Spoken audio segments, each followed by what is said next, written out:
Hello வீப்பர்ஸ், நாங்களுடைய Lakshmi. நீங்கள் பார்த்துருக்கிறது 0 லக்ஷ்மி. ஒன்றுமே shooting ஸ்பாட்டில் நிறைய இன்ட்ரெஸ்டிங்கான விஷயங்கள் இருக்குது. ஆல் ஆர்டிஸ்ட் காம்பினேஷன் அப்படிங்கிறது ஷூட்டிங்கில் போயிட்டுருக்கு. அது ரொம்ப முக்கியமான விஷயம். ஸோ அங்கே மழை பெஞ்சிட்ருக்கு, கொட்டும் மலையில் அப்படிங்கிற ஒரு விஷயம். ஸோ அந்த இடத்துல அவங்களுடைய அப்டேட்ஸ் பார்க்கும்போது மழை பெஞ்சிட்டு இருந்தாலும் ஹாலில் எடுத்திருக்காங்க. அதில் பார்த்திங்கன்னா இதில் ரொம்ப முக்கியமான விஷயம், இன்றைக்கி சென்னை ஏர்போர்ட்லேருந்து நம்ம கண்மணி அப்டேட் கொடுத்துருக்காங்க. என்னங்க வெளியில் போயிட்டு இருந்தீங்க, அதுக்குள்ளே வந்துட்டிங்களா, இல்லை மறுபடியும் கிளம்புறீங்களா, ஒன்றும் புரியலையே அப்படிங்கிற ஒரு பதட்டம் இருக்குது. கண்மணியோட அப்டேட்ஸை பார்க்கும்போது ஊரில் இப்போல்லாம் கண்மணி என்ன போஸ்ட் போடுறாங்கன்னு பயப்படுற ஒரு ஆளாக நான் இருக்கிறேன். ஏன்னா விகாவுக்கு பிரச்சனை வந்துருமோ அப்படின்னு என்ன ஒரு அக்கறை.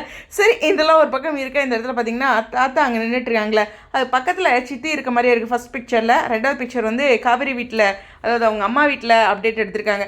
இதில் அவங்க அம்மா வீட்டில் பார்த்திங்கன்னா எல்லாருமே அந்த டெக்னீஷியன் டீம் எல்லாருமே உட்காந்து அந்த கதவை க்ளோஸ் பண்ணிவிட்டு யாரோ உட்காந்து பேசிகிட்டு இருக்காங்க போல். அது மாதிரி என்ன சீனு எனக்கு ஒன்றும் புரியலையே, ஒரே பதட்டமாகவே இருக்கே அப்படிங்கிற மாதிரி இருக்குது. சரி விடுங்க, எல்லா அப்டேட்டும் பார்த்தா இருக்கிற மனநிலைக்கு குழப்பமாக தான் தெரியும், ஃப்ரீயாகவே விடுவோம் அப்படிங்கிறது தான். ஸோ இன்றைக்கி நம்மளுடைய காவேரியோட அந்த சுடிதார் அப்டேட் பார்த்திங்கன்னா இவர் கூட பசுபதி கூட இருப்பாங்க இல்லையா. இன்றைக்கி ஷூட்டிங்கில் அதாவது இன்றைய காட்சிகளில் நம்ம நிவின் கூட விஜய் கூட பேசிகிட்டு இருந்தால் அதே சுடிதார் தான். கம்பேக் கொடுக்குறாங்களா இல்லை பழைய அப்டேட்டு கொடுக்குறாரா ஒன்றும் புரியலையே அப்படிங்கிற மாதிரி இருக்குது. பழைய அப்டேட்னா எல்லாமே கூட்டி கழிச்சு பார்த்தா கரெக்டாக தான் வருது. ஏன்னா சித்தப்பா கூட இன்றைக்கி என்ட்ரி கொடுத்துருந்தார் இல்லையா. சில சமயம் பழைய அப்டேட்டும் கொடுப்பாங்க, மோஸ்ட்லி புதுசு தான் கொடுப்பாரு பசுபதி, அவரை நம்பலாம்.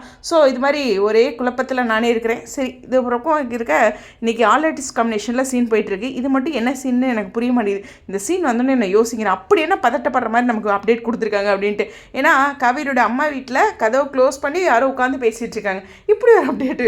ஏன்னா டெக்னீஷியன்ஸ் எல்லாருமே அந்த கேமரா எல்லாமே அந்த கதவுக்கு பார்த்து தான் எடுத்திருக்காங்க. ஸோ கதவை ஓப்பன் பண்ணுற மாதிரி கூட காட்டலாம், இருந்தாலும் சொல்கிறேன். சரி, எனிவேஸ் இந்த எல்லாம் ஜோக்ஸ்லாம் கடந்து அப்படிங்கும்போது வெண்ணிலாவுடைய என்ட்ரி எப்போ வேணாலும் வரலாம். ஏன்னா ஒரு நாள் அவங்க வந்துட்டு போனாங்கன்னா முடிஞ்சு போச்சு. பட் ஸ்டெப் பை ஸ்டெப்பாக தான் வெண்ணிலாவுடைய ப்ராசஸ் நடக்கும். ஏன்னா அவங்களுக்குமே கொஞ்சம் பிரச்சனை இல்லை, ஹெல்த் ரிலேட்டடாக பிரச்சனையில் இருக்காங்க இல்லையா.